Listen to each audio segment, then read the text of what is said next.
of the in the court system, under the civil procedures, you will see so many young people are losing their homes because they don't have the jobs, they can't maintain it. And these are people who got it a long time. And now it's a difficulty to pay their bills and to do what they have to do. So our society is getting tight. And this comes back to our two things. One, in which the way in which the society is being governed, in which Dominica is being governed, we have a problem. We talk about free capital projects, which is excellent. Okay, international airport come in, that's fine. Not too sure how many big planes are going to come once, if it's going to come once a week, or if it's only going to come during the election time. I don't know, but I'm not too fond about it. But because I believe you have to look at the rest of the society, or the rest of the jurisdictions, and make a kind of an analysis and ask yourself whether or not, if are they making it big in this industry? Do we, is it an expansion that we really need? That is okay. But I think Dominican, they want the international airport, we're going for it as a capital project, that's fine. We're doing the geothermal, that's fine. We now have the cable car coming on board, that's fine. These are all good developmental projects. The problem that I have with it is that if you have, for example, a geothermal project coming, but yet still on the 11th of November 2024, you can say to your gathering of people that we don't need a factory. I have a problem with that, because here it is, you are telling me you are bringing the geothermal project in order that I pay less electricity. No, I'm going to pay less electricity according to you, but I'm not supposed to have a factory. That does not make sense to me. So what is really going on? So the math is not mathing there. Well, not only the math is not mathing, it seems that the math is only subtracting. That is the problem that I have. Now you have a international airport being built. For years, we've been hearing it coming. I understand that. I know that there are procedures that needs to be followed. I know that the land has to be purchased, etc., etc. But we've been at the same stage for so long. And then we have, all this breaking ceremony for something that we should be much further in, Now we have the cable car. Of course, the government let it look like the cable car project is fully funded and fully, like it's like the government project. The government only have some shares in it. They only have a little piece of the cake. Really, it is the company who have to really do what they have to do. They already set rides for 2027. So I know that it really have to do with the company doing what they have to do. I'm not saying that the government intervention should not be there, but don't let it look like as if it's you. It's not. It's these private entities that are coming in. That's why I say, if you are now saying to us that the people that the NDFD, the small businesses that the NDFD have in Creole in the streets, all these people who are making these nice products and crafts and all these things from Dominica, local rum and all that, you're saying to me, and soaps and all these nice things from Dominica, original, you're saying to me that they don't even have a future because you don't believe we need any factories? You know what? How nice it would be to walk down to Lai or somewhere and there's a massive, it could be privately owned, but you do the necessary accommodation for private people to get into it. How nice it would be that somebody can now go down there and buy a nice, locally made rum and do what they have to do. Yes, the DCP and so is doing what they can in the capacity. But all these other things that we're doing, we need that kind of economic movement, So, Matt, it is what it is. The Dominican people too have to realize that now is the time for them to start to look deep down into themselves and ask themselves some basic questions. Ronald, a lot of questions as it relates to the United Workers' Party and of course, whether you guys are ready for the next general election. I know you're the assistant political leader of the United Workers' Party. Deputy, sorry about that. You ready, Ronald? Matt, I say this way, and I'm happy you asked. Yes. Would you say the people of Dominica are ready for new leadership? I think based on what I got on the ground, they are. Of course, so we are ready. We are part of that group of people that is ready for the change. We are ready and we have to do what we have to do. And Matt, let me tell you, readiness It's not when the prime minister gets on a platform and brings somebody else with a bell and about to ring it. That's not readiness. From since 2000, the United Workers' Party have been working towards that change. And people keep forgetting that 90% of the things that come before the general public in Dominica, it was because the United Workers' Party and Patriots brought it out when Mr. Linton and Dr. Thompson Fontaine was able to bring the issue of the CBI and do the maths and say, hey, something is not right. They were able to say, well, no, something is not right. You're selling X and X plus Y. Well, I'm not too good at maths, but X plus Y is supposed to equal something. And it came out to the fore. And now we know that our CBI, the whole, functionality surrounding the CBI project is in the wind. Other persons are controlling our money. And it's supposed to be part of the CBI consolidated fund. And now you say to people that we are trying to stop the CBI, and you'll cut and paste me again on Matt because you're always listening. And I know that is what is going to happen. They're good at cut and pasting. We're not trying to stop the CBI. We are saying to you, authorities, if the money is supposed to go in bucket A, you must put it in bucket A. You cannot put it in bucket B. Bucket A is our treasury. Metela. This is where it's supposed to go. Let the world see what are we getting out of this. We're not trying to stop anything. We're trying to tell you that your responsibility is to be accountable for what you do. So you're looking for accountability and transparency. Accountability and transparency. And what it is, it's a declaration that we're asking for. We're saying to the court, please tell us, are we not right when we say the money from the sales of the passport under the housing project ought to be in the consolidated fund? The court will tell us yes, or the court will tell us no.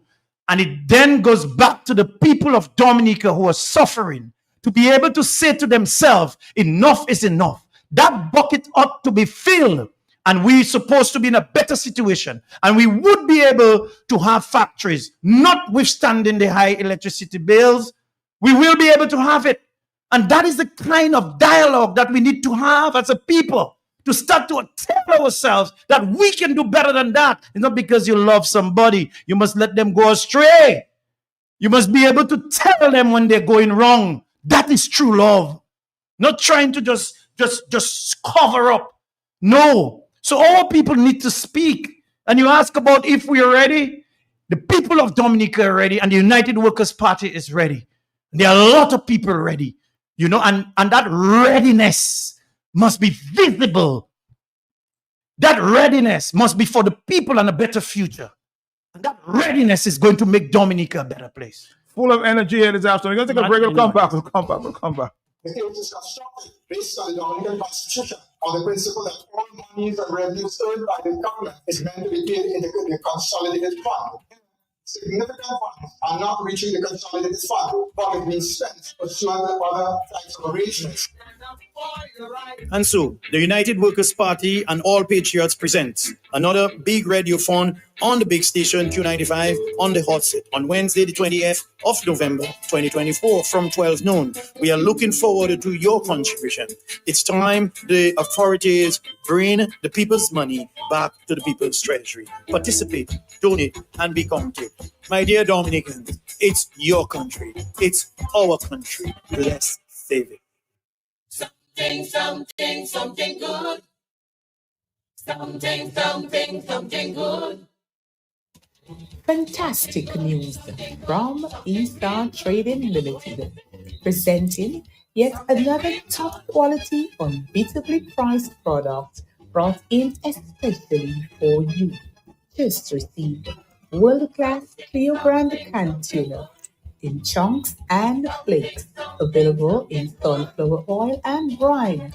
Prices start as low as $2.95 per can. Yes, you heard right.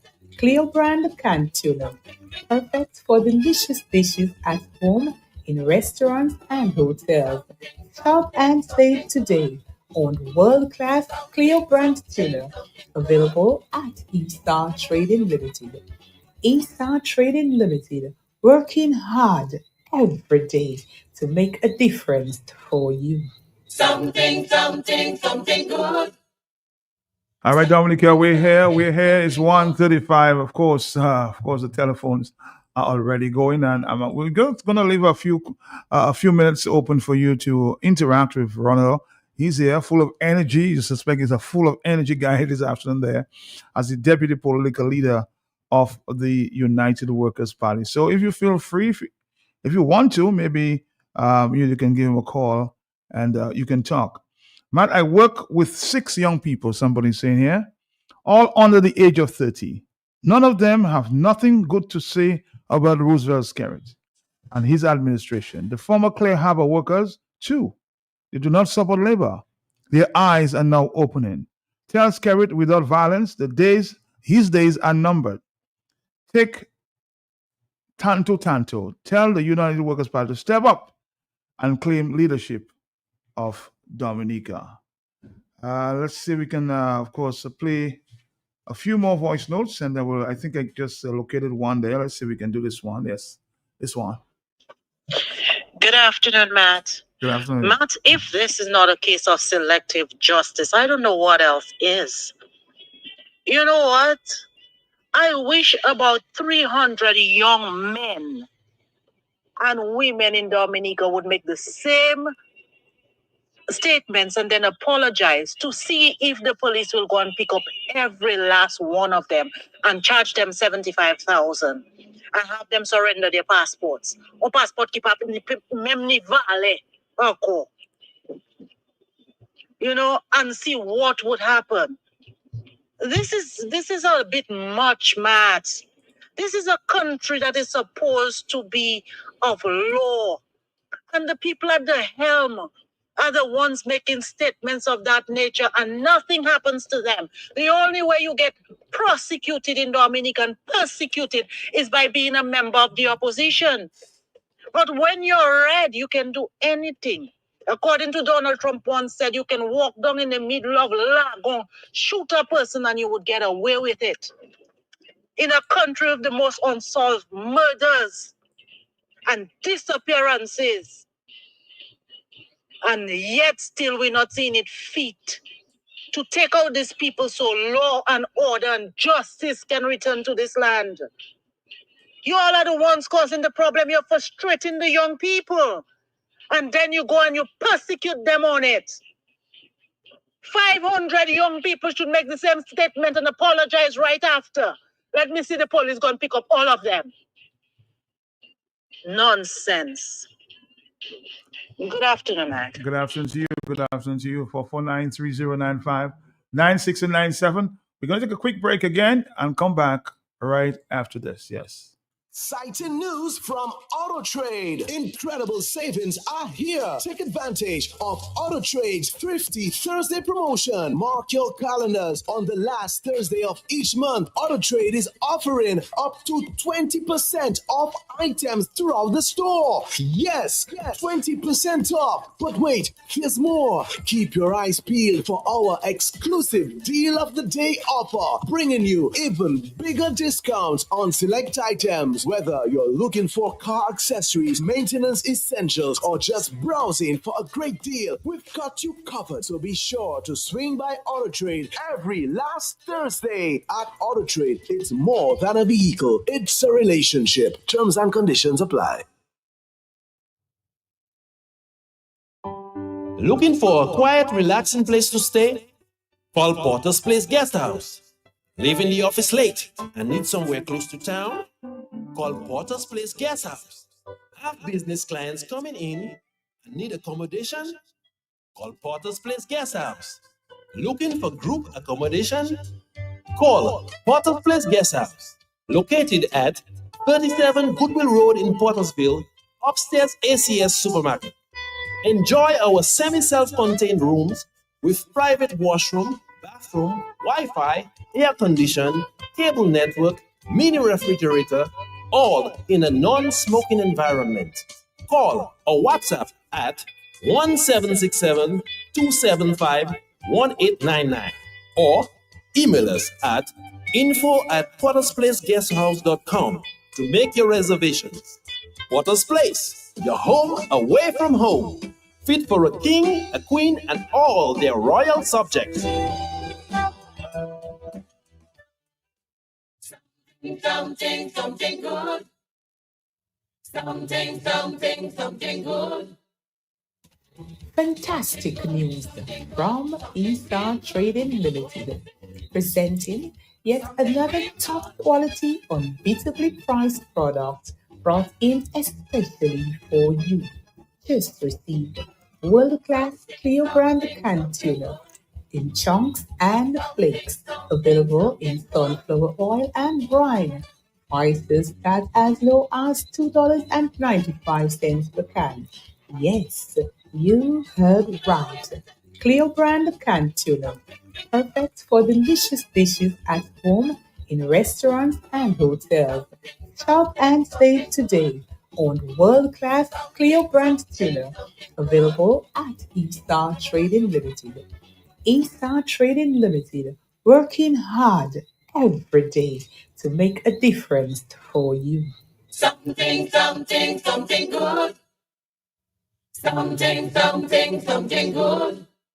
Exciting news from Auto Trade. Incredible savings are here. Take advantage of Auto Trade's Thrifty Thursday promotion. Mark your calendars. On the last Thursday of each month, Auto Trade is offering up to 20% off items throughout the store. Yes, 20% off. But wait, there's more. Keep your eyes peeled for our exclusive Deal of the Day offer, bringing you even bigger discounts on select items. Whether you're looking for car accessories, maintenance essentials, or just browsing for a great deal, we've got you covered. So be sure to swing by Auto Trade every last Thursday. At Auto Trade, it's more than a vehicle, it's a relationship. Terms and conditions apply.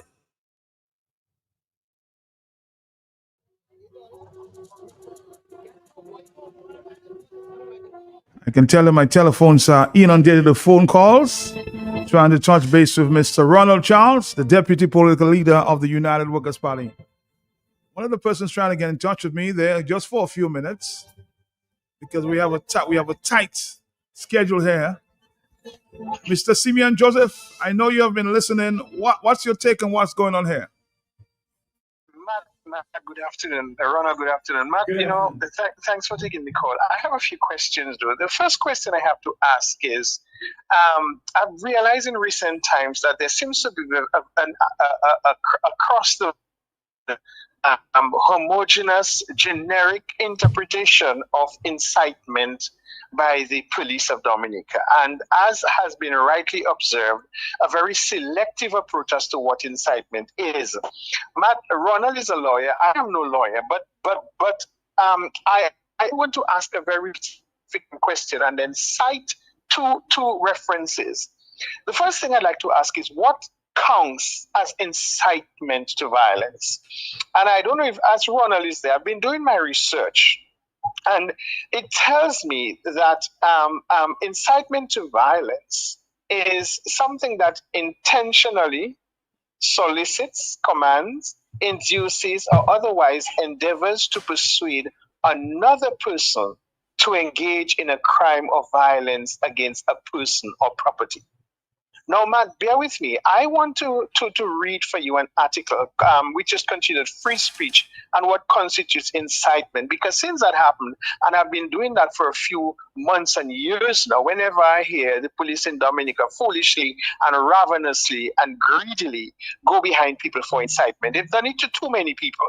And we need to have a discussion at this moment to alert the police in Dominica and the authorities in Dominica and the quiet, silent, ambivalent,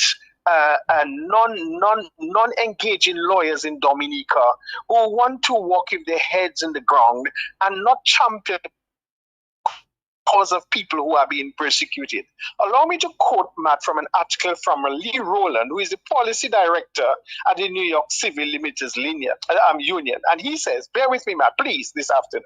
He says, what constitutes incitement under the First Amendment? He said, when speech is so violent and dangerous that it can be prohibited by the government, in this special free speech series with the National ACLU, and he says, we all know the First Amendment Amendment protects almost all speech, but what does when does speech cross the line into something that's unprotected, like incitement to violence? And as I said, I'm quoting Lee Rowland, a prominent legal attorney and a civil rights attorney. Okay, and so he's going to talk about the law on incitement. He says the First Amendment to the Constitution by default protects almost every bit of speech that we can engage in. But there are a few areas where speech crosses the line into something that's considered violent or criminal. One of those areas is incitement. Incitement to violence is a term that refers to speech that creates an immediate risk of harm to another person. It's kind of like a threat, except it's done through another person. Now, Matt, listen to this clearly and try to listen to the people who have spoken inciting statements and what Clint has done. I'm going to repeat that. It's kind of like a threat, except it's done through another person. Which is to say, rather than threaten you directly with harm, I suggest to another person, why don't you hurt her? So the suggestion is, Clint directly tell somebody to hurt anybody. Mr. Roland goes on to say, under the First Amendment, it is an extremely high bar before speech can be criminalized as incitement. But unless and until there is an immediate and serious risk to a specific unidentifiable person, that speech can't be made criminal consistent with free speech. A tour of the Supreme Court's history, and I want to go down, with incitement law provides a beautiful illustration of what we mean when we say the First Amendment is indivisible. It applies equally to, say, a white supremacist and a racial justice advocate, and he's going to cite a case. And he wants to talk about two cases that have hit the Supreme Court just to illustrate the breadth of speech that is covered by the First Amendment. He says there's a seminal case in which the Supreme Court set this incredibly high bar for what speech becomes and can be constituted incitement. And he cites the Brandenburg case. And even until today, lawyers often refer to the incitement doctrine as the Brandenburg test. He goes on to say Brandenburg was a man who was a literal leader of the KKK. And at a Klan rally, he expressed the kind of hateful and disgusting racism you could expect from a Klan leader. As part of his speech, he basically fantasized and encouraged generalized violence against Black Americans. Generalized violence. He was charged with incitement, and in his case, it made it all the way to the Supreme Court. And the Supreme Court determined that Mr. Brandenburg had not committed incitement because there was no particular individual he was suggesting to be harmed. He didn't create a plan of action for hurting anyone. He spoke in general and vague terms about all white future. He also said unbelievably hateful and disgusting things about Black people, as you might expect from a leader of the KKK. But at no point the Supreme Court ruled did his speech, did his words become an immediate roadmap for violence against another person. And the Supreme Court went on to say Brandenburg might be tough to swallow in a vacuum. A nearly all-white Supreme Court saying a KKK leader, of course, his speech is protected under the First Amendment. But if you just wait a handful of years, we really get the end of the story of incitement in the next case. And he cited this case, a case by the NAACP versus Claiborne Hardware. And even from the title, you probably suspect this is going to be an interesting counterpoint for the Brandenburg case. And he goes on to say, in that case, a lawsuit was filed against a civil rights movement named Charles Evers, who, at a rally organized by the National Advancement for Colored People, engaged in a really powerful rhetoric, encouraging people to boycott racist white-only businesses. And he said during his speech, if anybody breaks this boycott, I'll break your neck. No potential for future violence. Absolutely vulgar, he says. Yes, the question is it protects speech? It went all the way up to the Supreme Court again. And the Supreme Court looks to Brandenburg and says, we've set this incitement bar very high. So high that it protects a KKK leader at a rally suggesting that Black people should be killed. Now we've got a civil rights leader at a rally suggesting at the same point some people's necks might be round. Well, guess what? Charles Evers' words were protected specifically because the Supreme Court ruled that he fell under the Brandenburg test.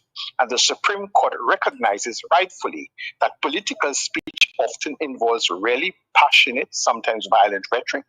And unless, listen to this, and unless and until it creates a specific and immediate roadmap to violence against others, it cannot be criminalized consistent with our First Amendment. That's what Lee Rowland said. So that's a case that is very insightful. And Matt, I would also want to refer the lawyers of Mr. Clint and Mr. to Rebecca Peters. And she's an attorney of the Mitchell Hamlin School of Law. And she has an article dated the 15th of January 2021 again, where she cites what is incitement to violence versus free speech. Matt, allow me to just be here for one more minute. We've heard time and time again that there are officials in this country who have directly told people, who have given directive to people to hurt people. And that is incitement. When I listen to Clint's statements over and over and over, and I reference the legal cases that I have searched, and I've searched 11 cases, both under the British system and the American system about incitement of violence, they all say that incitement has to give a specific directive to someone to commit harm. Clint spoke in general terms. I'm not a lawyer, I'm not a judge, but I'm interpreting it as that. And he says Clint gave nobody directives or direct instructions to harm anybody. He spoke generally. He said they should be taken out. He used the words they and all of them. He never had a plan. He spoke in general terms, and he was exercising his free speech. And the Supreme Court recognizes that in times of crisis and politics, sometimes a passionate word said. Now, go back to the platform where the Prime Minister spoke. Go back to the political platform where Lennox Lawrence spoke. Go back to the platform, the pulpit where Father Thomas spoke. Each of these three people spoke directly to people as to who should be harmed. They said how to do it. They told people use hot water. They told people use drones. And they gave specific instructions to people to get rid of people, including Reginald Street. This speaks more of violence to me than what Clint said. Lastly, Matt, every day on the radio, we see social posts of Dominicans saying, kill Mr., kill Mr., kill Mr. How many of these people have been picked up? Matt, my final point, in the United States, Obama had 36,000 death threats. Trump in his first term, had 18,000 death threats. Biden has had 9,000 death threats. The FBI has picked up immediate statements of incitements against these people. In no particular case except for twice. And the British Prime Minister, I did my research, you can do your research as well, has had on average 3,000 death threats made against them. Neither the FBI, nor Scotland Yard, nor any of these agencies or armies of the United States had gone at people's doors and knocked them down. They simply did an investigation. They followed the letter to the law. They looked at the threats that were made. They investigated them. And if needed be, they arrested people. Did you ever hear the FBI and the US Army pick up 36,000 Americans for attacking and threatening Obama? Have you ever heard the British Army and the CID and the Metropolitan Police in the United Kingdom pick up 3,000 people for threatening the Prime Minister of England? These are questions we have to ask. Thank you, Simeon. Thank you. We've got to go. Very, very telling there. Very, very telling there. Quoting specific cases, huh? Yeah. You follow that, or not? Matt, and that is why, I think he should have his law class very soon. He can maybe organize, and I can maybe try to do that. But I think the caller has made some fundamental points. As I said, you see, before you can take somebody in for a crime, you also have to look at the intention of that person, what they really mean. And let's all think about it. It's a frustration that was going on there by the gentleman himself, So, And he subsequently apologized. but that is the most important thing. It's like you almost balance the equation, So, and as the caller said, this is the way it's supposed to be treated. You're supposed to, you go ahead, do the investigation, and when then you come to the conclusion, the man doesn't mean harm. But you know what? We live in a small society. Everybody seems to, once you're not wearing a certain hat, that's what the result may just be. And the caller made a fundamental point, which I made earlier. The whole issue of other persons doing it, when we're looking at the rule of law and they're not being picked up, this is a society that is going down a precipice. Now, let me say this. We talk about this, but one of the fundamental rights of people that Dominicans must never leave their eyes closed on it is electoral reform. Because we hear sometimes people talk about they're giving the house and they're giving this and they're giving that. But yet still, the freedom to be given to me to be my person, to do what I want to do with my vote has not been given to me, because you continuously stifle the laws and the electoral reform to be able to do what you have to do so that people can have a better life. Matt, that is why. While the Dominicans, as a people, we keep saying, we're ready, the ground is ripe and things are ready, we're ready. We as a people, not as no one individual, and believe you me, I will not spread incitements. I will not do it. But what I'm saying is, we as a people must now stand up for the right to vote. Because the right to vote is being taken away from the people of Dominica by giving us what that is now presently there, where people are using it to deceive, where people are using it to remain in power. This is the right Dominicans must stand up to. And the sooner we do it, it's the better for this society. And what the caller just said is very important. But I know of many more examples that was said on other stations. They've never been picked up. It is the people's cry. You spoke about earlier, is the United Workers' Party ready? And I said to you, are the people of Dominica ready? And we have to show our readiness. Ronald, somebody dropped something. When you say a big movie is coming out, they give you a teaser. Yes. Now, somebody dropped something on my doorstep. Let me listen, because I suspect it may be you. Just a tease, just a tease. Electoral reform is must. It's easy to say. We never will say that you. I guess I kind of like the way you know the play, you know the days. It's a life for you. You know the hits and give me through it all. I never got it, and then you pull the rug. I was scared to kind of use the things so you love. Oh boy, I'm just waiting for you, Dominican. It's time to stand up for the nation. Thank you for giving the world. Sean is a painter, Susan is a painter, Mills is a painter, who match up on the face. Kelly is a painter, Cappy is a painter, Chris is a painter. I remembered what Trump said to me. Good governance is serious thing. I remembered the past prime ministers, like Pedro and Mamo, they did their best. Where did you put it? Where did you put it? Where did you put it?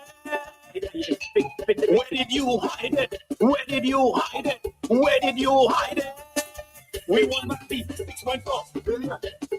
Keep the aid back in 6.4 billion. We won back the 6.4 billion. Keep the aid back in 6.4 billion. So we need a new direction for the next generation. No more pressure and pain. Blessings flowing like a fountain. All right, Dominica, tease to come out. A big song there from the same Ronald Charles. Ronald Charles, good afternoon to you. Good afternoon, Matt. You really entertained us this afternoon. Well, the thing is, Matt, but what is important for us, yes, is that I believe the issues that we are confronted with, they're across the board. So our young people don't have jobs. Our young people are losing jobs. There are no factories. There are no encouragement to build factories. There's a sugar shortage in the Commonwealth of Dominica for months, and people telling me better the white sugar better. So there's no need for it. You know, there's an issue of persons going to the various supermarkets and being able to shop at a comfort zone and to be able to take care of the children. There's issues as it relates to gas. I don't even think we're really thinking of the things that we're encountering in this small country. When 1 gallon of gas is almost $15-16, what are we doing? And we expect this economy to move and to move forward. That is why, Matt, I keep telling the people of Dominica. You see Dr. Thompson Fontaine, and you see his attitude towards this country and his love for this country. It's unmatched. You know, and Dr. Thompson Fontaine is an economist. He don't like me to talk too much, you know, because he's not a boastful fella, you know. He's just a simple Dominican from Grand Forks who carried bananas on his head to go to school. That is what he's done. And today he's one of the leading economists in the region. If Dr. Fontaine can work with the IMF and help to set up so many other countries that the population is way beyond 70,000 people, I believe that we now need to give this man a chance. And that chance is simple. The chance to govern this country, the next Prime Minister of Dominica. And I telling you, Matt, I have a dream. This country is going to be a place that every single Dominican will come back to, because what Thompson is going to do and his team is going to do to this country is to give you a sense of hope. And with hope, mountains move. And with hope, things happen. And Dr. Fontaine, as we speak, is on the ground. He's going to every community. He's engaging his people. And believe you me, a change is coming. And that change is not just about United Workers' Party. This is a change for Dominica. This is a change that the young people are going to be proud of. And believe you me, they will be looking for those who put them under that stress for the last 25 years. And this is not incitement. So at the end of the day, what we need to do is to understand the police must be more, they must be able to balance their investigation. The police must be real to the people of Dominica, because you arrest me today and yet still a government will come, governments will go. You have to do your work to be able to be respected. The young people on the road now, you see school children are fighting. When police officers come to share them, they are tying them up, taking out their shirts on them and throwing their hats. And then they go to and that's it. Before, if we were fighting, if there's one police officer coming, everybody have to break up the fight. This is the kind of respect that the police must be looking for, and not want to be kneeling to people and or believe that because they hold a certain authoritarian rule that you will be able to just go up to them and just say, oh my God, he's the savior. There's one savior.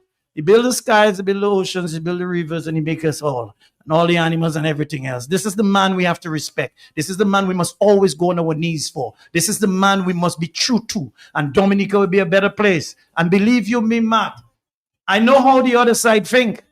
By now they're saying Ronald Charles have a little bit of power. Ronald Charles looking like so let's go and get some dirt on him. Let's throw a little dirt on him. Let's post something. Let's do something. You know, the instructions are coming. I'm getting the text when they come. And the instructions and the guys do whatever they have to do. But I'm saying nothing will deter me. My fig leaf and my dashing leaf is thick and it's looking good. And I'm ready to represent the people of the Roseau Valley who are suffering now for years under the representation of the McIntyres. Although one will say that they failed in every single way to make the economy of the valley a better place to live, a better place to enjoy life. And I'm telling you, all this is happening, and when sports die and we have nobody now that is looking up to be a better footballer, a better cricketer, a better basketballer, we have to do something. And Matt, thank you for the opportunity. May God bless you. A lot of energy from Ronald Charles.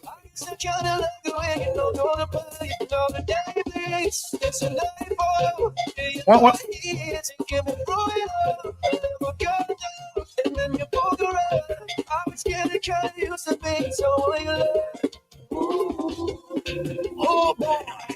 All right, you can look for the big luncheon there on Wednesday, Dominica, during the fundraising activity. Radiothon, okay? Coming up. after this.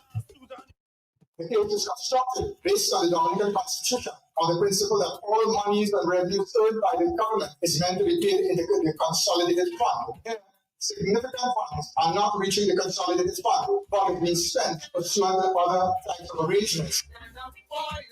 And so, the United Workers' Party and All Patriots presents another big radiothon on the big station Q95 on the hot set on Wednesday, the 20th of November, 2024 from 12 noon. We are looking forward to your contribution.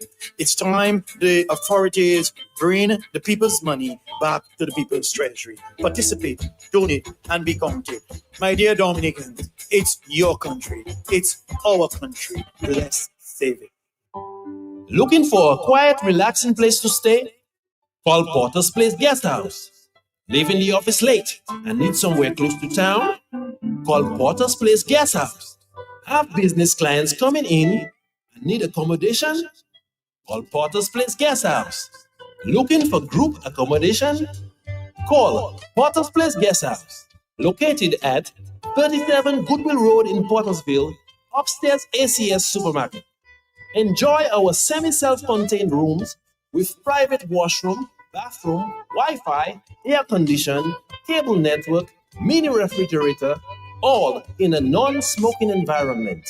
Call or WhatsApp at 1767-275-1899 or email us at info@portersplaceguesthouse.com to make your reservations. Porter's Place, your home away from home. Fit for a king, a queen, and all their royal subjects.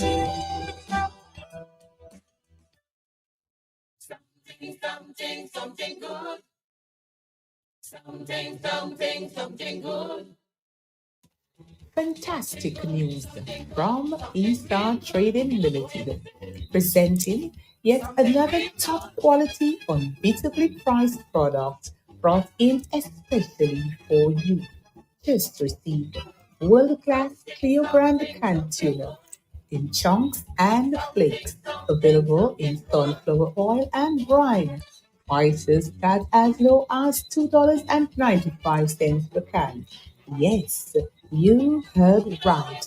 Clear brand canned tuna, perfect for delicious dishes at home, in restaurants and hotels.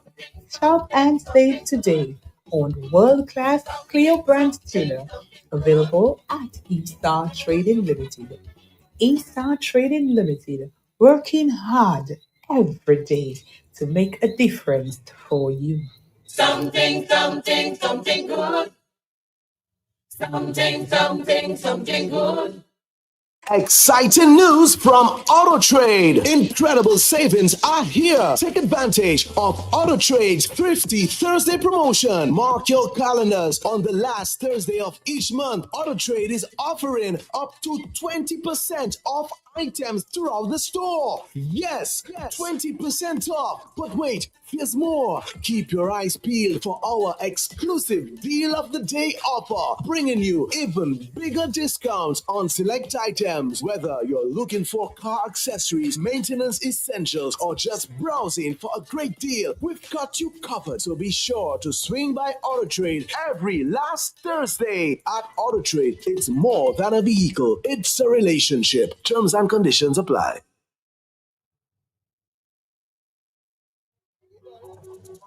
All right, Dominica, we're here. Of course, you learned the outcome of the case against Mr. Clinton earlier. He has been bailed for $75,000 for the case of incitement to kill. And that was the case. But we're moving on. I'm sure we'll hear a lot more of that case in the near future. But I've told you have another hour of firepower, they say. And this is the Talk on the Block. And we always engage top businessman, prominent businessman, Mr. Andy Jolly. We're giving him the next hour.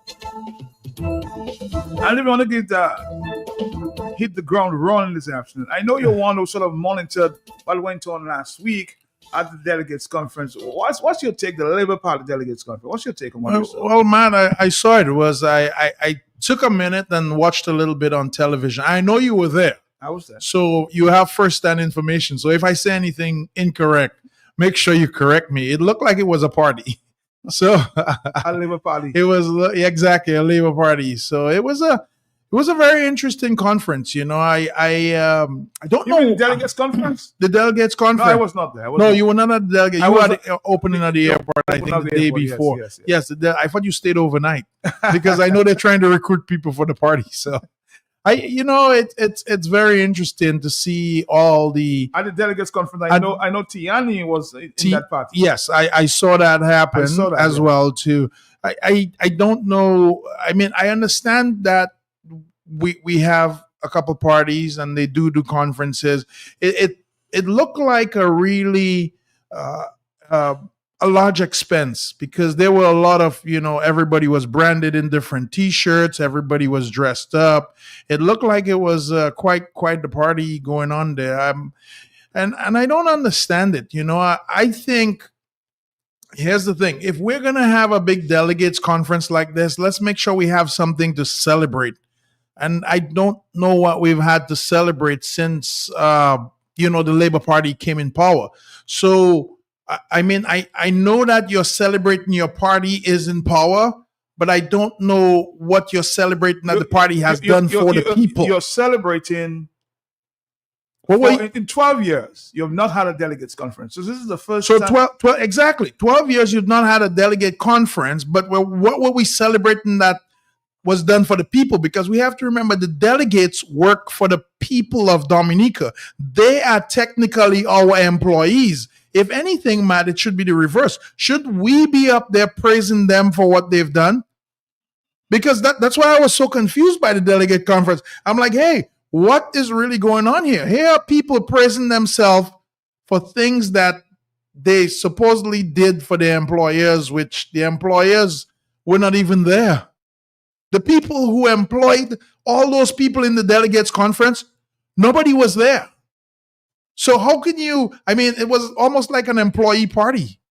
So which the employees celebrated the employees, but the owner was not there to say, hey, you guys did a really great job. I want to commend so-and-so for doing a really good job at task A. And then task B, so-and-so really took it on. So I don't understand how you have a delegates party when you're the employees of the people, but the people who employ you were not at the party, and then you were celebrating what? What have you done for your employer? I know that the employer has paid in full because all those people that were there have been receiving salaries, correct? Mhm.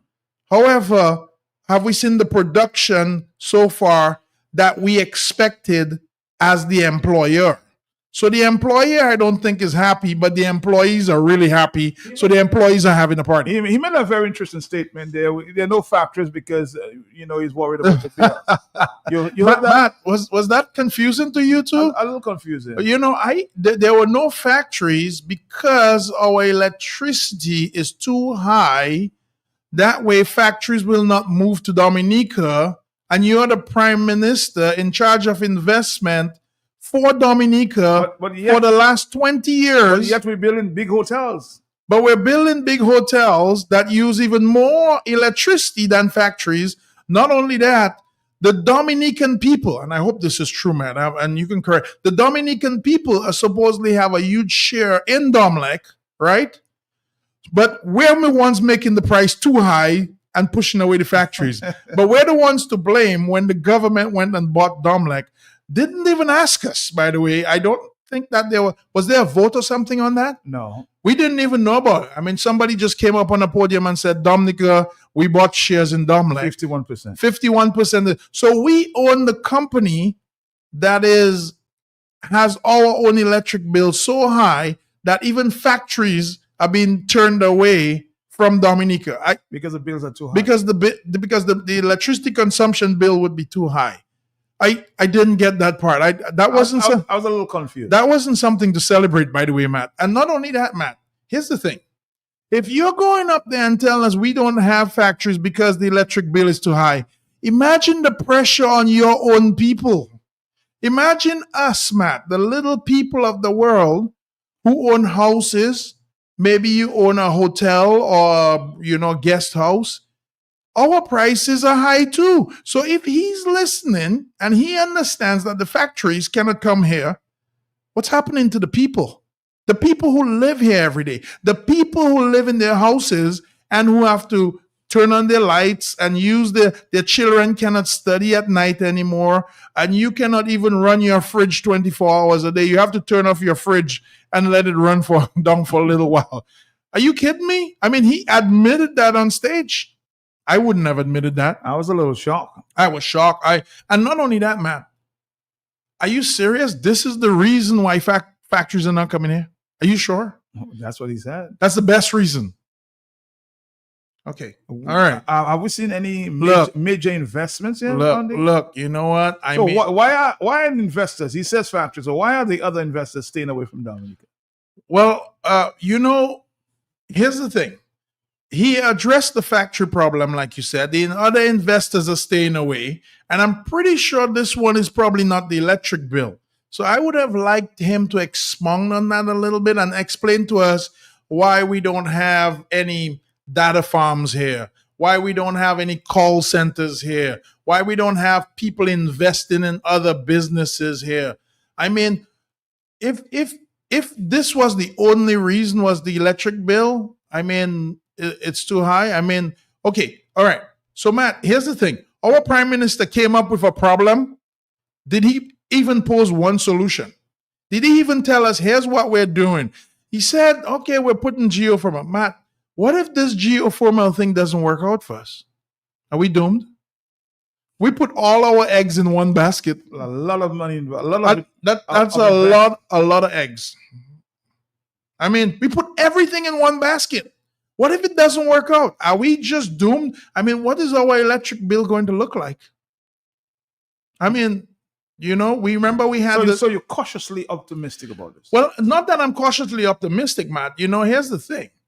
I mean, in God we trust, all others we verify. So here's the thing. I'm just trying to verify what this gentleman is saying. You go up on stage and you tell me that our electric bill is high now. That's why we're not getting any factories. I'm hoping and I'm praying, and I'm going to be an optimist on this one, that if the geothermal works out, then factories will be flooding to Dominica. There will be, because our electric bill will now be low enough that factories can come. So I'm hoping that as soon as the geothermal project is done, we see people at our gates. We see people piled up on the dock over here. We have been told that we may export energy from geothermal. We're going to export. Are you serious? Where are we going to export it to? Guadeloupe? Martinique? But Matt, we can't even help our own self. Why are we trying to help others? Charity begins at home. Have we forgotten this basic rule? We need to help the Dominican people first, man. Here it is that the Dominican people are suffering. They're putting their backs into making sure that we can get this going, that we can get this up and running. And the people who are going to probably benefit from it is in Guadeloupe. I'm moving to Guadeloupe. That's it. I mean, that's where the benefit's going to be, right? Andy, for the past few days, I've been monitoring a story there. And this story, I suspect as a businessman, you may want to comment on. I saw this story. It's coming from the Prime Minister of Antigua. Yes. Let's tell this. You have staff who deserve a good pay. You have the government that ought to get its fair share of taxes. You cannot just concentrate exclusively on exploiting concessions and to push governments into the ground. You all need to stop it. That kind of model, it is a slave model. It's a colonialistic model that does not work for the Caribbean people. You need to step up. And I expect a brand like Sandals, that we all admire as a Caribbean brand, should feel proud that we're making a significant contribution to government revenues. I should feel proud that your workers can earn enough money to get a mortgage, to own a decent home, a decent car. Not just about you expanding while others are struggling. We can even attract locals to work in the hotel sector because of the pay so small. While you're making tens of millions of dollars every year out of each of these small economies. And then every time there's a little assessment about your taxes, you come with all kind of reasons why you should not be paying and challenging inland revenue. I'm tired of it. When it comes to that now, if you can't ensure that there's an equitable dispensation going forward where everybody benefit, if you just Sanders alone to benefit, well, take your hotel elsewhere. And I'm dead serious. And I don't want this matter to end up in the public domain like the last time. Because, I don't want to fight with you all. I want to fight you in the body. But you're overdoing it. I was shocked when, Inland Revenue said to me that they're not cooperating. They want to take out all kind of deductions out of the ABST. They're not paying it now. They're collecting the ABST from their customers. But at the same time, remember they get all the corporation taxes off. So and the little ABST. What would they pull from that? Boy, they put all kind of something in there about they advertise this and that cost and all kind of foolishness. I am just tired of sandals, tired of them. Tired. All right, Andy. I mean, this is a Prime Minister of Antigua, Mr. Brown, really being harsh or hard on investors like Sandals. You're not doing the fair share. Well, what's your take on that? Well, you know what? You agree? I'm going to tell you, I agree. And there's very little that I see there that can be done. The big corporations put a significant of money and a significant investment in. And what they want to do, Matt, is maximize their returns. And they've set up contracts with these governments. They've said, here's what we're going to do. We're going to provide contracts where we'll employ your people. We'll do this. And these corporations are for profit. And we see that all the time where corporations step in and they come in and they put investment in. And a lot of times the people or even the government get shafted a little bit. So is it fair? Is it unfair? We could also ask, Matt, a lot of people who have money, we who do not have money always feel that they don't pay their fair share in taxes. You know what I mean? And you could go back into the Donald Trumps or this one or that one, and a lot of people will look at, people who have money. I mean, I know, I can tell you, I've come up against it as well, that you don't pay your fair share of taxes, or other people that feel that they pay more taxes than you, or percentage-wise. But you have to understand, Matt, our governments, when these corporations walk in here, have made deals with those people. And we can equate it to the Chinese? We can equate it to the Chinese, that we've made deals with those people, and we've asked them to come. We've asked them for things in exchange, and they've provided what we've asked them for. And it's very hard for us to turn back on them and say, hey, I am not satisfied with this deal, or I'm not satisfied with what you're giving me now. Well, you should start negotiating from the very start. You should start negotiating from the start. Why do we have? But we in the Caribbean are not good at negotiation. We're not good. We're importing, half the 3/4 of the labor into Dominica. Yeah, we're not good. We're not good at negotiating. We don't have. What about our own Dominican people? Well, our own Dominican people are trying to get out. I'm going to tell you, Matt. I had a gentleman with me who's from overseas, and we were talking today, and he's like, "We have a surprisingly beautiful island." You know what he was concerned about? Why is our population going down? Just think about it. Here is something you have that's good, but it's going in the negative direction. If we have a beautiful island, if we have beautiful everything, and we figure that people will love this place and want to come to it and stay, but yet our population is going down. Our people are leaving. Visitors are not coming. The visitors who have come have left. What's going on? So why are they not staying? There's a problem. There's obviously a problem. And anytime those things are happening, it's a systemic problem. The problem is not with the potholes on the road. The problem is not with the fact that they can't get lunch in one of the restaurants in town. The problem is systemic. It means that the operatives at the top, or the people we've hired at the top, are not keeping up their promises. Even, Matt, I'm going to tell you something. Even the Chinese are leaving now.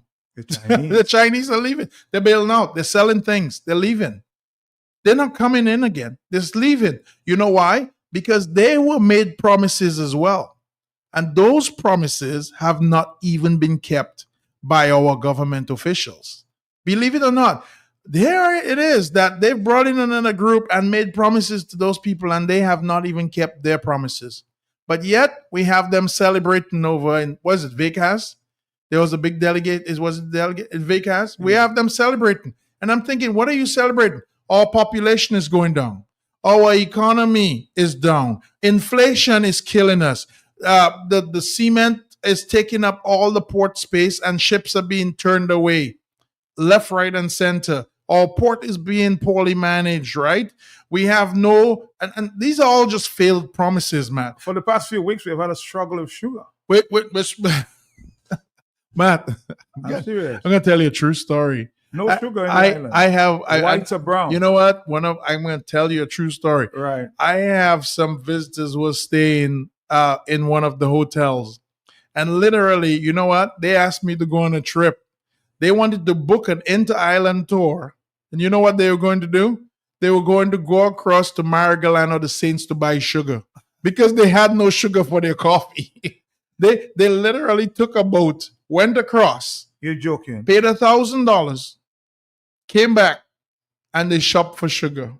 They got sugar from the Saints next door and then came back. I'm not kidding you. I even bought a couple bags of sugar myself. I'm telling you. Because, Matt, how can you have a whole island and somebody's managing our sugar and we have no sugar? Sugar is important. Now, I'm going to tell you, sugar is like a drug. Once you're on it, it's almost like you can't do without it. It's probably not good for us. But guess what? People need it. You can't bake your cakes, right? And Christmas is around the corner. Christmas is around the corner. You can't drink your coffee in the morning. The hotels can't provide the customer service that they need. Our tourists can't get what they need. Guess what? All the little stores that sell everything, pastries, everything, no sugar. And the boats are turning back time and time again. Yeah. So really and truly, Matt, we have a lot of failed promises. You know, Matt, I actually took some guests down to Portsmouth, and we were driving Purple Turtle. You know where that is. Yeah. The beach has been a little destroyed, but it's coming back. I have to tell people it's coming back. And he saw all the boats out there, and you know, we were driving, you know, and he said, man, I would love to buy a house here. And you know what he pointed to? The Morocco Hotel. That's been sitting. He's like, I could live in something like this. And I said, well, it's available. Well, I don't think they want to sell it. But Matt, we drove by it, and he got out and he kind of walked around and looked at it. And you know what he told me? He's like, why is such a beautiful building so dilapidated? This has a lot of deferred maintenance. What's going on here? Why is nobody paying attention to these beautiful structures that have been built? And who's using this anyway? I told him the security guard that's sitting down there. Oh, the mosquitoes. Anyway, we're going to come back, Dominica. It's 2:28. Let's get a phone call. Are you there? Yes. Yes, Matt, I'm there. All right. Okay. Good afternoon. Good afternoon to you, Madam. Good afternoon to Mr. Jolly. Good afternoon. Mr. Jolly, people are crying about sugar in Dominica. It's a good thing I gave up sugar some months ago, you know. And I'm using other things to do that, whatever sugar was doing for me. And, you know, but Mr. Jolly, you are really on the ball, you know, that Vickers, whatever it was, you know, it really was not something that Dominicans really wanted at this time. What Dominicans need at this time, I've been saying that at nauseam, Matt. I'm sorry, Mr. Jolly. I don't know, you said you went to school with Matt or same school with Matt. I do not know whether he was in your class, but I'm going to say that Roosevelt Skerritt and the people with him went to school and they did what they call copying, but they're not good at copying, because if you copy, you're supposed to come out somewhere close to the top. There are so many things. Everybody who are opposed to this political party have been saying, and they see absolutely no reason to even do what these people are saying. I heard some time ago, during Mary Junior Charles' time, a gentleman who was coming on about the airport and about hotels. The guy said, there's no reason to build another hotel if your hotels are not 98% filled. Okay? Absolutely no reason. And he said also about the airport that Dominica is lucky and cursed not having an international airport, because every island north of us, and with the exception of Montreal, and south of us, right now St. Vincent has one, has an international airport. So we could use those as a hub. So we could have our own airlines in Dominica picking up the people who are coming to those places, from those places to Dominica.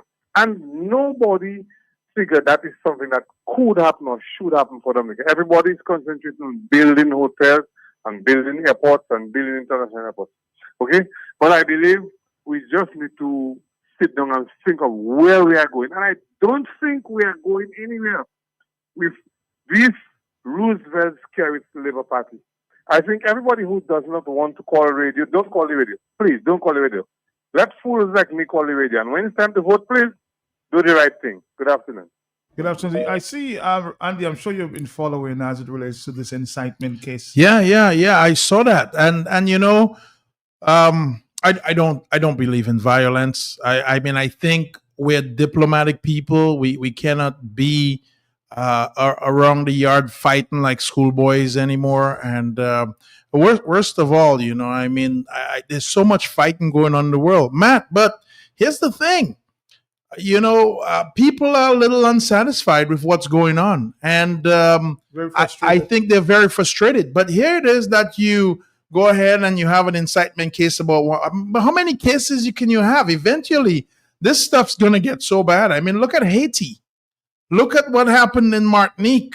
I mean, the stuff, it's happening. People have to know. I mean, if Mr. Scarrett wants to stop stuff like that, there's one thing that he has to do. Don't send people to get people for incitement, because, Matt, our jails cannot hold 25,000 people. I mean, they can't. What you need to do is start listening to the people and start sitting down and working with the people. And somebody said something interesting after. Okay, like, for example, President Trump or Biden. You know how many threats have been made about among this?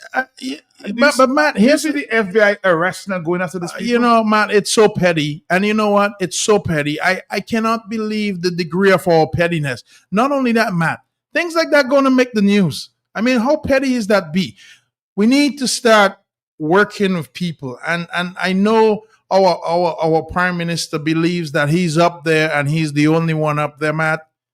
Somebody needs to start telling him you're not up there. The people put you up there, and they put you up there for a reason. If the people put you up, the people can always get you down. So please listen to the people. Find out what they need. Give them what they want. It's almost like we have a prime minister, and instead of fishing with worms, he's using like something totally different that fish would not love. If you're going to fish, sir, fish with worms. Fish eat worms. They don't eat anything else. So we need to have him understand that this is going to happen over and over again. We cannot have 100 court cases or 50 court cases with the same old thing happening every single day. This is not the way to run a successful country. Hello, talk to me. Yes. Good afternoon. Yeah, good afternoon, Matt, and good afternoon to your guest. Yes, Dr. sir. Jolie. Yes. Matt, just even listening when you talk about the VCAS fiasco, Matt, and you mentioned that these 12, 13 years they have not had a delegates conference. To the extent, Matt, you who have covered many delegates conferences from various political parties, you know that the delegate conference is an activity where you have delegates from the various constituency associations. And just to hold on, Brian. I mean, this wasn't a delegates conference. This is more like a rally on Sunday. It was more like a rally. Exactly. So that's why I want to speak to what normally we know it to be delegate conferences in Dominica among political parties. where you have representation from your various constituencies. You have delegates, if you fix a certain number, represented, probably the chairman of each constituency branch and the secretary of each constituency branch, the youth representatives from the branch and other members making up the branch, the delegates going to represent the various constituencies. And these delegates will go at that meeting and then they listen to party political activities, get various reports on the party political activities, not necessarily on the state of our overall economy, but they will be focusing on the party political activities. And it is these delegates that would elect the leaders of the political party. But and as far as I remember, Matt, public servants are restricted to a certain extent to take part in these types of activities. But what you see now happening is that the government machinery, has taken over the Labour Party machinery, and you have public servants boldfacedly taking part in political activities, which is contrary to the law. So the lines are all blurred, as we see those things happening. But Matt, one thing I really wanted to ask Mr. Jolly, because I do not know if that's directly related. If you could spend some time, if not now, sometime in the future, telling us about the relationship between Walmart and China, Matt, because I feel it's important for us to understand what is going on between China and that trading giant Walmart. So I do not know if Mr. Jolly may want to spend some time, if not today, but sometime in the future, to just give us a little update with respect. Let me ask you about your partner. You feel good that Mr. Clint is out there this time? Oh yeah, Matt. But again, as everybody has been saying, the prosecution continues and the biasness, the one-sidedness of the law. Matt, it's just sickening. It's blatant. Well, I was somewhat taken back that this entire piece of video was not played, and this apology that he made very, very on this very podcast was not advertised or not played. Yeah, that was a shocking revelation from attorney David Dooley, Matt, and even subsequent to that, what we heard from Mr.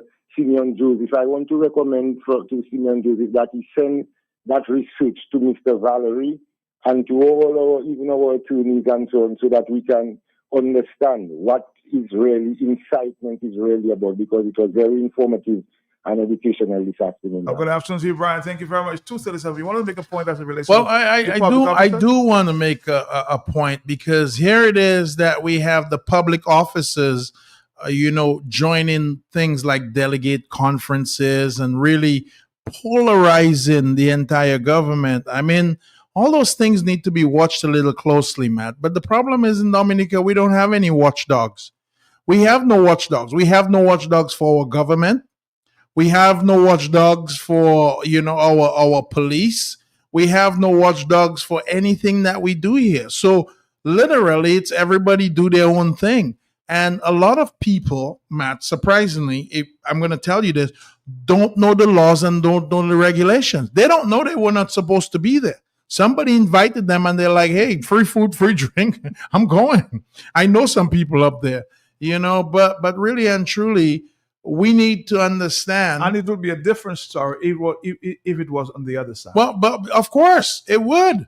It would have been a different story, because here it is that they would be prosecuted literally if they did something like that. Everybody would be pointing out, hey, look, you guys did something wrong. But a lot of these people don't know the rules. They don't know the regulations. And I would expect more from a man like Mr. Scarrett. He should know that. He should know. But then again, here it is that we have a gentleman who's not setting the pace. So if the head of the snake is bad, I think the bottom's bad. The whole snake's bad. Don't eat the snake. It's bad for you. So we need to watch out on that. But I would have liked to see a delegates conference, Matt, where they could highlight things that they were doing for the people. I heard nothing about the Dominican people. All I heard was about what Labor is doing. I heard no talk about how we're going to make improvement on making sure that we can go to England without a visa. I heard no talk how we're going to go to Canada without a visa. I heard no talk how we're going to decide, we broke ground on the cruise ship, the marina for the ships, for the boats coming in, but yet not one grain of soil has moved as yet on that breaking ground. I mean, I think they threw one shovel of dirt, and that's the extent as to where we are. So there's a lot of guessing game, and there's a lot of fooling going on, and I think that there's a basic strategy that people use sometimes to confuse people. And I think there's a lot of it going on in this administration. One, give them fake news so they don't know what's happening. So you keep them confused. They're over here looking for you to ring a bell, to start the political this and that. And then on the other side, you're doing something completely different. Or do so many things or start so many things that nobody recognizes that actually nothing is being done. So you have so many projects going on, but nothing is really being done. Almost like jack of all trade, master of none. So I think this is the strategy that's being used here. We have the Roseau Improvement Project. I have been waiting for this project, Matt. 20 years. I'm telling you, 25 years since I left Dominica, I'm looking for the Roseau Improvement Project. You know why? I'm tired of walking in the bad roads. The roads that I've walked, man, are still the same. I mean, you and I grew up here. I am praying. I'm 50 years old right now, and I pray regularly. I'm praying that before I die, I'm going to see a better Roseau. I'm going to see a better. What would you want to see in Roseau? Well, first of all, we need to get rid of the Garaway Hotel because that thing is derelict. It looks horrible. I heard it's for sale. It is for sale. So somebody should be sitting down seeing who they can get to buy this thing and get a price and get it moving on. We need to get all these old buildings in Roseau. We need to get. Garaway is not necessarily old. Well, it's not old, but it's derelict. It's behind time. It hasn't been. The windows are boarded up. It's the front view of the city. I mean, don't get me wrong. It's almost like the makeup that people put on their face in the morning. Garaway is our makeup. When people come to the cruise ship terminal, when people come to the bayfront, it's the first thing that they see. It's the second building in line. Well, if you count Fort Young as the first. But if you don't count Fort Young at the first, Garaway Hotel is the first hotel on the bayfront. And it's in bad shape. So they should do something about it. And then the last building on the bayfront is derelict too. So you have, because I mean, remember we had PT Paris. Okay. They closed down. Yeah, right. I heard that recently. Yeah, and that's I think somebody's trying to do something there. But guess what? The first building on the bayfront, the last building on the bayfront are both derelict buildings. What would you do with the bayfront? We need to, if we're gonna pave the bayfront and make the bayfront our hallmark, let's fix the bayfront. Don't you agree with me? We can, but I'm saying, well, what would you do in terms of putting something in the bayfront? Well, we have to do something. I mean, we don't have to put anything else. Just fix the buildings on them. Make sure they're properly painted. Make sure if somebody takes a picture from the cruise ship, it doesn't look like a boarded up town. And I think that's the first thing. So I think that building needs to be sold. It needs to be sold. It needs to be taken over. Something needs to happen to get it out, because every picture that people take of Dominica has that building in there. It tells 1,000 words. It tells 1,000 words. It's out there. It's on the internet. People look at us as a rundown town.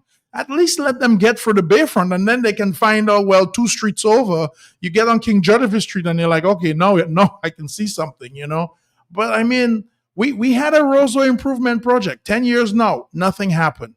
We decided, okay, let's get a cruise ship terminal. The first thing some of my visitors ask, I have some visitors I'm taking around, man. I'm walking them around. They're like, don't you guys have somewhere where tourists can buy stuff like out of your town? Does everything have to be bought right here?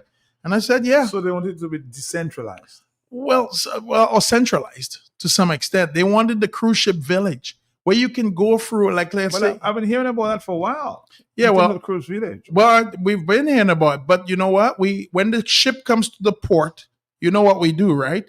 We take away all the parking that is supposed to be for what? The port workers, the port parking, and guess what we put there? We put a small cruise ship village there, selling stuff, which causes mass congestion on the road leading out of town. And then we have a cruise ship here, and then we have the old market, and then we have no police officers directing traffic when there's a cruise ship. Matt, 5 times we've had cruise ships for this year. I have driven into Roseau and counted 0 police officers even helping with the traffic. People who work at 8 o'clock cannot come to work. Why are we continuously treating our citizens as second-class citizens and making all the visitors, which we're already building hotels for them because no Dominican can afford these hotels. We already paved the bayfront for who? The visitors, right? That's who we paved it for. It wasn't paved for the Dominican. We're already doing all these things for the visitors. What are we doing for the Dominicans? And this is my thing here. I believe charity begins at home. Let's make Dominica first. If we cannot help ourselves first, Matt, why are we out there trying to help other people? What are we doing? The government needs to realize that their people are suffering. Look at the job situation. The people are struggling with paychecks, paycheck to paycheck. Matt, over 60% of our population is living paycheck to paycheck. If somebody doesn't have a job for 3 months, it could wipe out their entire savings. But the question is, what do we do about it? This job situation there. How do we correct it? Well, we have to find jobs. How do we find jobs? We have to invite people that need our services. We have to invite, well, you said factories. That's why I'm hoping the geothermal comes through, because hopefully we'll have a bunch of factories coming in. I'm hoping that we can invite some other types of businesses. But we need to look. We have a good labor force in Dominica. Mm-hmm. We have a lot of smart, hardworking people in Dominica. But you know what those people are looking for? They're looking for opportunity. They're looking for opportunity for higher paying or better paying jobs with better benefits. Man, how are we going to get those if our administration is locking out everybody? If they're pushing everybody aside? A good friend of yours is asking, Matt, can you ask Andy for me whether he is ready to make that change? Help make that change. I can help make the change. I'll tell you what to do. Right. We have to open Dominica for business. Matt, right now, Dominica is closed for business. You're saying they're closed for business? Dominica is closed for business. We are not letting anybody in. If somebody had money and say, I'm coming to Dominica to spend it, our administration would turn them away. They would turn them away with the way that they would handle those people. They would turn them away with the systems that they have in place. Matt, if that person was coming here for a bag of money, which bank are they going to put it in?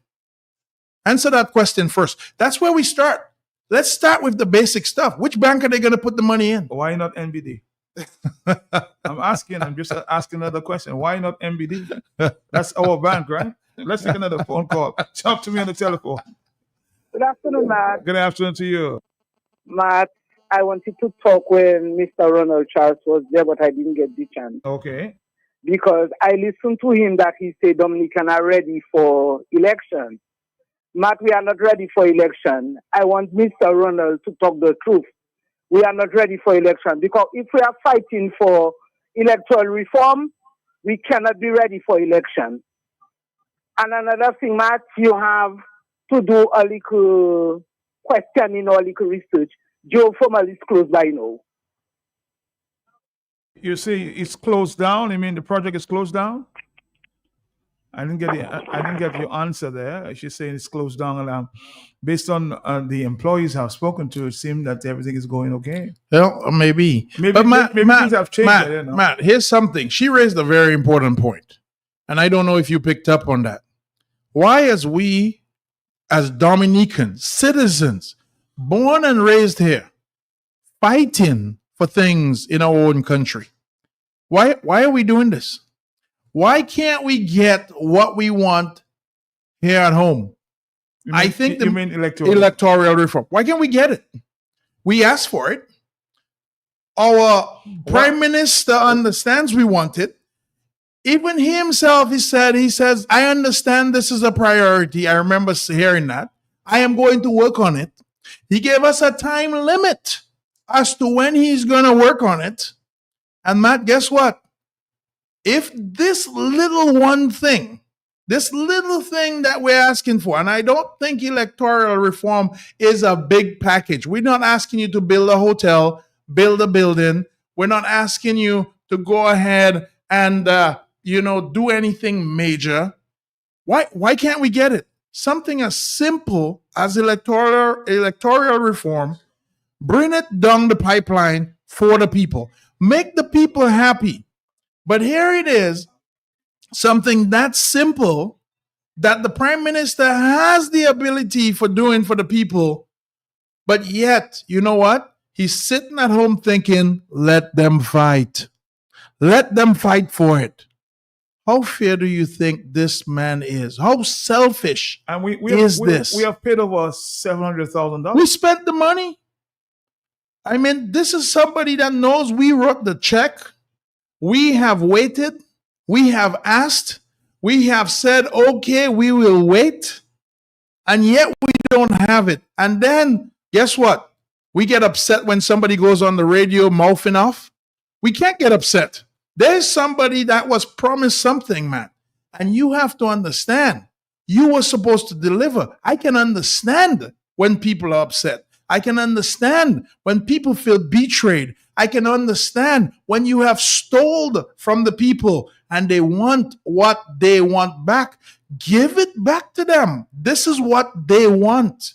Hello on the telephone. Are you there? Oh, sorry about that. 449-3095. Let's try this call. We have 10 more minutes. Hello, yes. You have no patience. 449-3095, 449-3096. You better call now. We don't have too much time. It's 9 minutes before the hour of 3 o'clock. But again, to your point, Andy, give the people what they want. I think this is it. And stop messing with them. Stop making promises. It's almost like you have children and you say, I'll buy a bicycle for you. And week one passes and the kid says, if you get good grades, son, I'm going to buy you a bicycle. Your kid comes home with 96% on his paper. And you know what you tell him? That was really good, son. Why don't you go back to school and get another 96%? He said, but Dad, I got the 96% because I thought I was going to get the bicycle. Where is the bicycle? You're disappointing the people. And here it is that the people have employed you. The people have paid on their backs. They have worked and paid you. And yet you fail to deliver. And yet you want to give them what you want. You want to have your delegates party or your airport party or your this party. And here you have the people waiting for what they want. I mean, this will cause anarchy eventually. It's just going to cause, it's a bad relationship. And anybody who looks at relationships in that sort of way, man, how good do you think they are at probably running a house? How good do you think that they will be to their spouse? How good do you think that sort of person would be to somebody you want to get into business with? Are you sure me as an investor, I'm going to come to Dominica and shake your hands and say, I trust you will give me what I ask you for? I don't want to do any contracts with you. I don't want to do any business with you because if your own people and your own people are there and you cannot deliver to your own people, what makes me think as an investor coming into this country with my bag of money, wanting to hire people, wanting to increase your infrastructure, what makes you think you are going to deliver to me the little that I ask for when your people are asking you? They're crying, they're begging you. You've made them promises and you cannot deliver on your promises.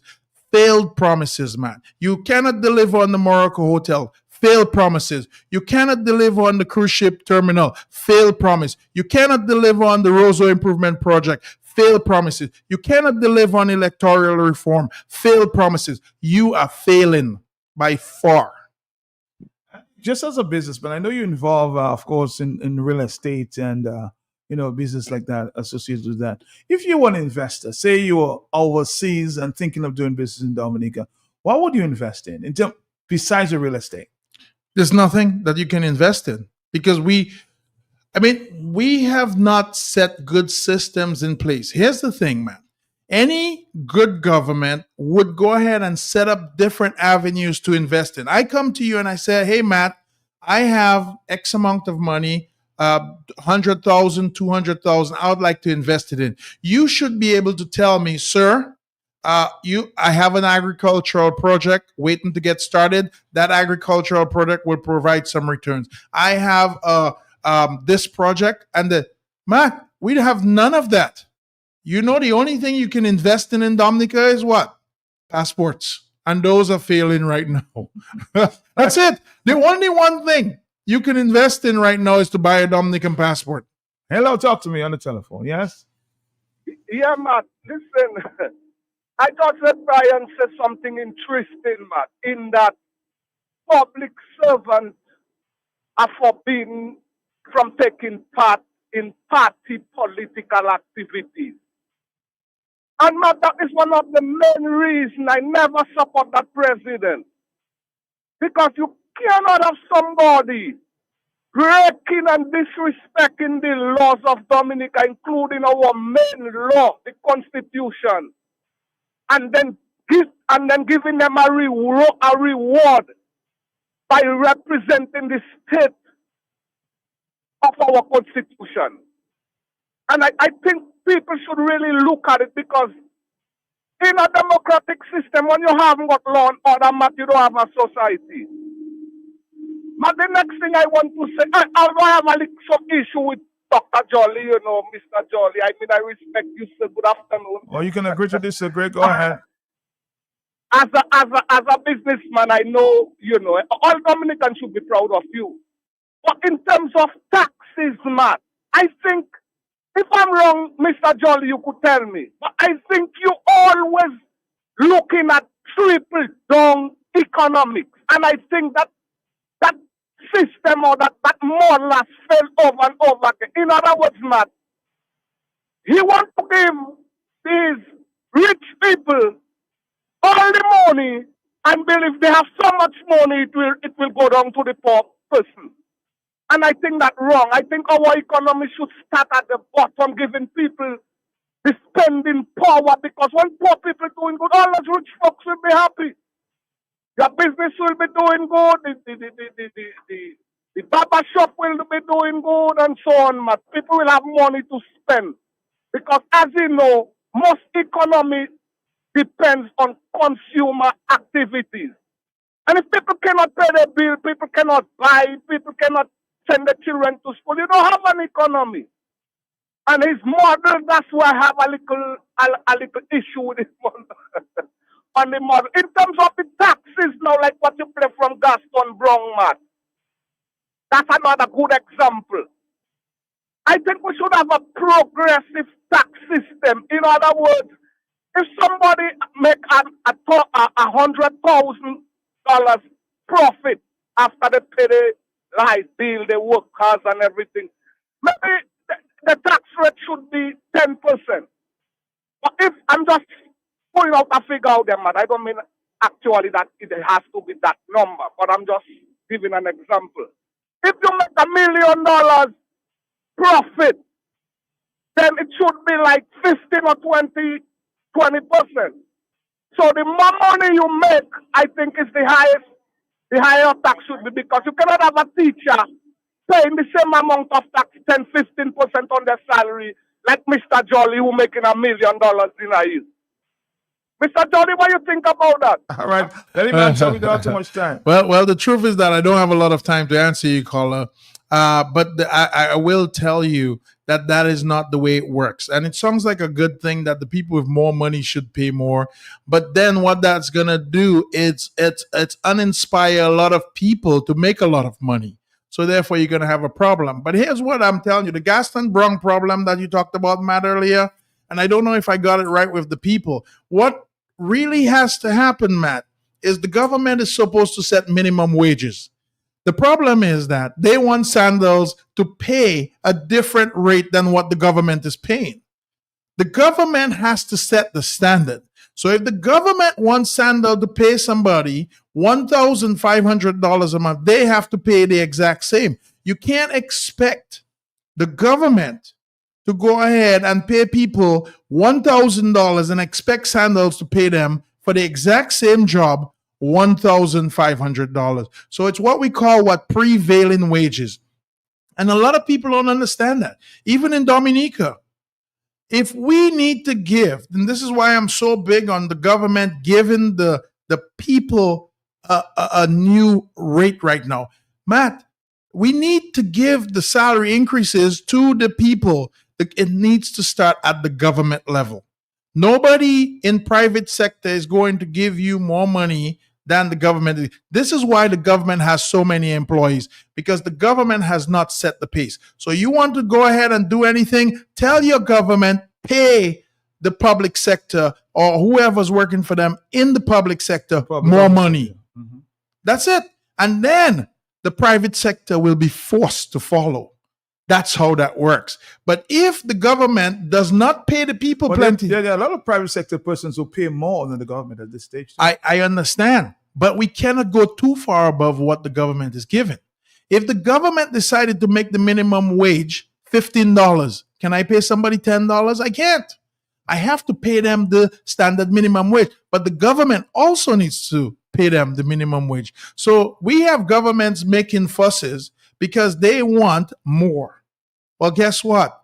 Charity again begins at home. You start paying your people more. You know what? Our Dominica is one of the lowest paid Caribbean countries for workers, any kind of workers. I don't care what you do. You know what? Let our prime minister go to work and pay the people more, pay the police more, pay the fire more, pay the nurses more, pay the doctors more, pay the private sector more, pay NEP more, so that way he doesn't have to tell them how to save $200. That is insulting and embarrassing. That is the most embarrassing thing I have seen our prime minister do. But the excuse might be, Mr. Jolly, that the economy is not doing well. Well, that's his fault. How can we pay more? That's his fault. He should accept responsibility. He's in charge of it. He took responsibility. He said, I'm responsible. That's his fault. He should have had that as the first topic on the delegates conference. Our economy is not doing good and it's my fault. That is the first confession that should have come out on the delegates conference. I tell you, next week, Andy, we'll talk. We're going to start off with that discussion there. Very, very fiery one there. Can Mr. Roosevelt pay more? Can he fix the economy? Can he fix the economy? That's the question. All right, Dominica, that's where we are wrapping up here this time. And tomorrow I'll be back on the radio, a different style. But, we'll see you tomorrow at the same time. Andy Jolly. Thank you. Next time. All right. Bye-bye.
Qualité service, avec produit ou ça tape un plus gros magasin Flow. Si vous voulez gagner un portable neuf, ou registrer pour un service neuf, faire en plainte, ou bien payer un bill, ou bien simplement marquer en chection, ou ça fait tout ça. Côté magasin Flow à Siwoul. Comme ça, les oué magasin Flow à Siwoul en communauté ou bien en la ouïa, pas paix. Vini pour quitter travailler Flow ba au bon service professionnel. Magasin Flow à Siwoul. N'importe place, n'importe l'air. Ka vini en palapotou. Flow ka vini tout de suite, à dans en l'occasion tout puis. The new Flow Store on Wheels is here and ready to serve you. We promised you innovation and we have delivered. The Flow Store on Wheels is equipped to provide all the great products and services available at our Flow Experience Center. If you want to purchase the latest smartphones, sign up for a new service, log a fault, pay a bill, or simply make an inquiry, you can do it all at our Flow Store on Wheels. Now that's what you call full service on wheels. So when you see our Flow Store on Wheels in your community or on your street, don't be shy. Stop by and let our professional team serve you. The new Flow Store on Wheels, convenience and reliability at your doorstep. Coming soon to a location near you. An easy way to pay. You asked for it and you got it. A quicker way to pay your bills online. It's fast, secure, and easy to use. No registration, no additional fees. Flow is now offering FastPay, an online service that allows you to settle your bills in less than 2 minutes. Need a receipt? FastPay will send it to your email immediately. Use FastPay now for convenience, safety, and efficiency at discoverflow.co/fastpay. 2 minutes and you're on your way. Flow is keeping you connected. Hurricane season can be unpredictable, but your business doesn't have to be. In the face of adversity, you need a partner that goes above and beyond. Choose the path of resilience and certainty with C&W Business. Through disaster recovery as a strategy solution, C&W Business will safeguard your critical data, maintain seamless communication channels, and help you bounce back faster than ever before. Visit our website, cwcbusiness.com/myopenbusiness to learn more. Remember, a safe business is an open business.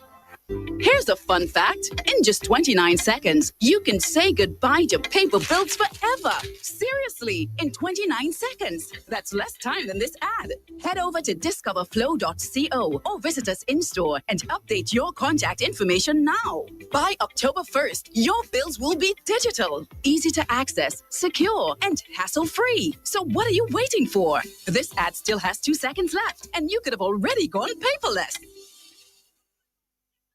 Flow is going green. As Flow continues to enhance its services and communication with you, the company announces a transition from paper to electronic bills from October 1st, 2024. With Flow e-bills, customers will receive billing information securely and conveniently without any interruptions. From October 1st, enjoy faster and efficient delivery. No more waiting for postal delivery. 24/7 access. Access your bill online anytime. Maintaining an eco-friendly environment. Reduce paper clutter. Convenient payment options. Pay via MyFlow app directly from the link in the email. Flow customers who are new to e-billing should provide or update their personal contact information with a valid email address. To ensure your personal contact information is up to date, visit any Flow store. Contact customer care at any time. Toll free at 1-800-804-2994 or visit discoverflow.co. Flow is keeping you connected. Roots Rock Bar and Grill presents Reggae Night Wednesday, each and every Wednesday, featuring selector urban and special guest DJs, 9 p.m. till very late. Drink specials, Roots Rock Bar and Grill in Tata. See you there.